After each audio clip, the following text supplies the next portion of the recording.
नमस्कार, देख रहे होंगे झकास भारत और मैं हूं रविकांत। अभी भी कार्ड भेजने का सिलसिला जारी है। उसी को लेकर अभी गजाली जी मिले हैं जो इनके मोच के लिए काफ़ी फेमस है बिहार में। किनको कार्ड देने के लिए जा रहे थे गजाली जी? ये डॉक्टर मरहूम शहाबुद्दीन साहब के बेटे उसामा साहब के लिए कार्ड है ये।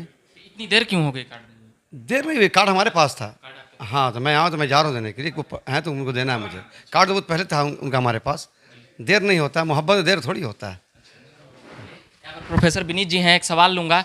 कितने लोग आने वाले हैं? इसकी संख्याएं कोई नहीं बता रहे हैं, कह रहे हैं एकदम जितने लोग आएंगे। देखिए, स्काई इज़ द लिमिट कहा जाता है। हालांकि हम लेके चल रहे हैं कि 20,000 प्लस लोग आएंगे और जितने भी लोग की श्रद्धा और आस्था है हमारे स्वर्गीय संस्थापक रामविलास पासवान जी में, और किसी भी रूप में अगर उनसे जुड़े हुए हैं तो मुझे लगता है कल वो सब कोई पहुँचेंगे। चलिए, और भी लोग हैं, तमाम नेता लोग हैं यहाँ पर एलजेपी के। हम तमाम लोगों से एक एक सवाल जरा लूँगा। अहम नेता हैं एलजेपी के, क्या कुछ कहेंगे? आज की जो तैयारियां तमाम चल रही है, पूरे एकदम भोजन से लेकर तमाम चीज़ें, सुरक्षा व्यवस्था को लेकर क्या कुछ कहेंगे? देखिए, जिस तरीके की व्यवस्था की गई है, जितने भी लोक जनशक्ति पार्टी के कार्यकर्ता हैं, पदाधिकारीगण हैं, प्रदेश अध्यक्ष हैं, संसदीय दल के अध्यक्ष हैं श्री उल्लास पांडे जी, राजू तिवारी जी, उनके निर्देश पे हम लोग काम कर रहे हैं। ये पहली बार एक अवसर हम लोगों को प्राप्त हुआ है कि हम लोग राष्ट्रीय अध्यक्ष जी के प्रति कोई भी इतना बड़ा कार्यक्रम जो आयोजन होने जा रहा है उसके प्रति हम लोग दिल से खड़े हैं। रहा सुरक्षा की व्यवस्था, तो ये राज्य सरकार को जो एक प्रोटोकॉल होता है, हमने यातायात एसपी को चिट्ठी भेजा है कि भाई यातायात की व्यवस्था यहाँ ठीक हो। चूँकि इतनी बड़ी संख्या में भीड़ आएगी तो वाजिब बात है कि सारे मोस्ट वीवीआईपीज आएंगे, हर दल से आएंगे, सबके पास आज के डेट में उपलब्ध है गाड़ी घोड़ा, तो उसकी व्यवस्था ट्रैफिक एसपी साहब के जिम्मे है। हाँ, और जितने वीआईपी आ रहे हैं उनकी देख रेख की सुरक्षा हमारे सीनियर एसपी साहब, डीजीपी साहब के जिम्मेदारी पे है।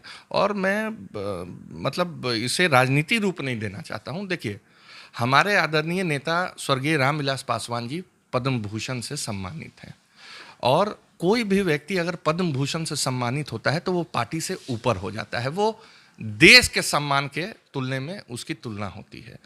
तो हर दल से लोग किस तरीके से इच्छा जाहिर कर रहे हैं कि मैं कार्यक्रम में पहुंचूं, ये आप मीडिया बंधुगण बहुत अच्छे से जान रहे हैं। और जितनी भव्य तैयारियां चल रही हैं उस हिसाब से सुरक्षा देना राज्य सरकार की जिम्मेदारी बनती है। और भी लोग हैं, क्या कुछ कहेंगे तैयारी को लेकर? नीतीश कुमार जी आज अभी लगता है कि समय अभी तक उनसे नहीं मिल पाया है चिराग जी को। देखिए, ये तो खैर एक पारिवारिक माननीय चिराग जी का ओकेजन है, लेकिन ज़रूर उनके पिताजी का बरसी है, लेकिन माननीय रामविलास पासवान जी, स्वर्गीय रामविलास पासवान जी को मानने वाले लोग, परिवार के रूप में देखने वाले लोगों की संख्या बिहार नहीं पूरे देश में मैं कहता हूँ भारी जन सैलाब के रूप में है। नीतीश कुमार जी का ये फितरत रहा है, हमेशा ही वो टाइम नहीं देते हैं। मेरे राष्ट्रीय अध्यक्ष जी हमेशा विभिन्न प्रेस कॉन्फ्रेंसों में बोलते रह गए, सिर्फ ये कार्यक्रम के लिए नहीं, ना ही वो किसी मुद्दा पे, ना ही किसी नीति पे, ना ही किसी ओकेजन पे वो मिलना ही नहीं चाहते हैं। पता नहीं क्या है उनके अंदर कि हमारे राष्ट्रीय अध्यक्ष जी को से उनको वो टाइम ही नहीं देते हैं बिल्कुल भी। तो हम तो बहुत चाह रहे थे, हमारी जितने भी शीर्ष नेतृत्व हैं, हमें लगता है रविकांत जी 10 से ज़्यादा बार प्रयास उनको इन बीच में किया गया है 3-4 दिन में। अब पता ना महीनों से लगे हुए हैं, लेकिन अभी तक टाइम उन्होंने नहीं दिया है। मैं सवाल अच्छे से पूछूंगा, इस बरसी के बाद पूछूंगा नीतीश जी से, नीतीश जी पर पूछूंगा। आपका क्या कुछ कहना है आज की तैयारी को लेकर? अब तैयारी तो आप देख ही रहे हैं कितनी भव्य चरण पे है एकदम तैयारी, भव्य तैयारी हो रही है। बिहार के लोगों को हम स्वागत करेंगे। तमाम बिहार के लोग जो भी आएंगे, नेतागण, पदाधिकारीगण एवं तमाम आवाम का हम लोग स्वागत करने के लिए तैयार है। चलिए, तमाम लोगों से मैं पूछ चुका हूँ, आप भी कुछ बोलिएगा तो बोल दीजिए, क्योंकि अगर एक आदमी छूट जाएंगे तो फिर बोलेंगे। बड़े साहब की बरखी है, तमाम बिहार के लोग आएंगे, सबकी श्रद्धा है, सबकी प्रेम है। इसमें मुख्यमंत्री जब समय नहीं दे रहे हैं, उनको सोचना चाहिए। ये कोई राजनीतिक बात है नहीं, समय देना चाहिए। ऐसी कोई बात, उतना भी बिजी नहीं है, 10-5 मिनट के लिए आने से कोई ऐसा कुछ हो भी नहीं जाएगा। बड़े साहब उनके साथ काम किए हैं भाई के तरह, पर पता नहीं उन क्या मन में सोच रखे हैं हमारे नेता राष्ट्रीय चिराग पासवान जी के बारे में। अब वही हमसे ज़्यादा बेहतर बताएंगे और तैयारी तो आपने खैर देखा ही होगा, हम लोग पूरे जो भी हैं सब लोग लगे हुए हैं कि ये कार्यक्रम एक सफल रूप से अच्छा हो, बस इससे ज़्यादा क्या। आखिरी सवाल पूछूंगा मैं विनीत जी से, था सर ठीक है। विनीत जी बताइएगा कि जिस प्रकार से नीतीश जी समय नहीं दे रहे हैं उसको लेकर क्या कुछ कहेंगे?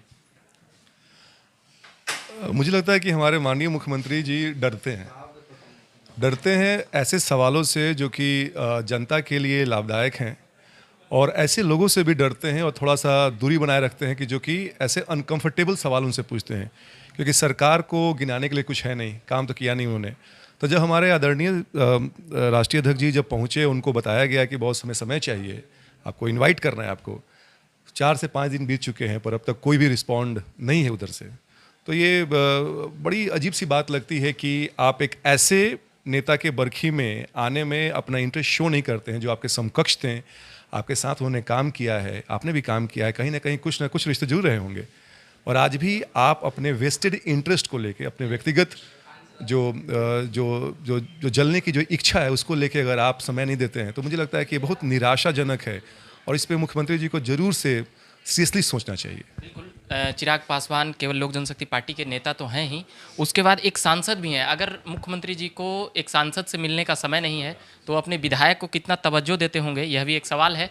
ऐसे कई मौके हुए हैं जब नीतीश कुमार अपनी कह सकते हैं कि एक अलग ढंग की पॉलिटिकल चीज़ें दिखाते हैं और उसको लेकर वो समय नहीं देते हैं। चिराग पासवान ने पहले भी कहे हैं, और अभी यह बरखी का कार्यक्रम है, बरसी का, यहाँ पर भी समय नहीं मिलना। कुछ सवाल हम इनके नेता से किए हैं, उन्होंने जवाब दे चुके हैं।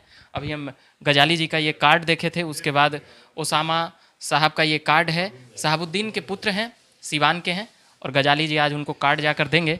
तो क्या कुछ कहेंगे गजाली जी, और कुछ बातें करेंगे उनसे? करना क्या है, बस आपने तो सारे लोगों ने हमारी बात कही दी, और मैं आपके चैनल माध्यम से पुनः मैं मुख्यमंत्री को साहब को मैं से गुजारिश करूंगा कि आप डरते क्यों हैं हमारे सांसद से, क्या है, क्यों? अब बात तो सुनिए, मुद्दे की बात तो कीजिए, मुद्दे भटकिए मत। जब एक मुख्यमंत्री संसद का सामना नहीं कर पाता है तो वो मुख्यमंत्री जनता का सवाल जवाब कैसे दे सकता है? अभी के लिए हम इतना ही कहेंगे। आप देखते रहिए झकास भारत। मेरा नाम हुआ रविकांत, तमाम खबरों और मुद्दों के साथ आते रहेंगे। फिलहाल अभी लोक जनशक्ति पार्टी का कवरेज कर रहा हूँ, यहाँ पर बरसी का कार्यक्रम चल रहा था, उन सभी के चीज़ों पर मैं बात करता रहूँगा और दिखाता रहूँगा। धन्यवाद।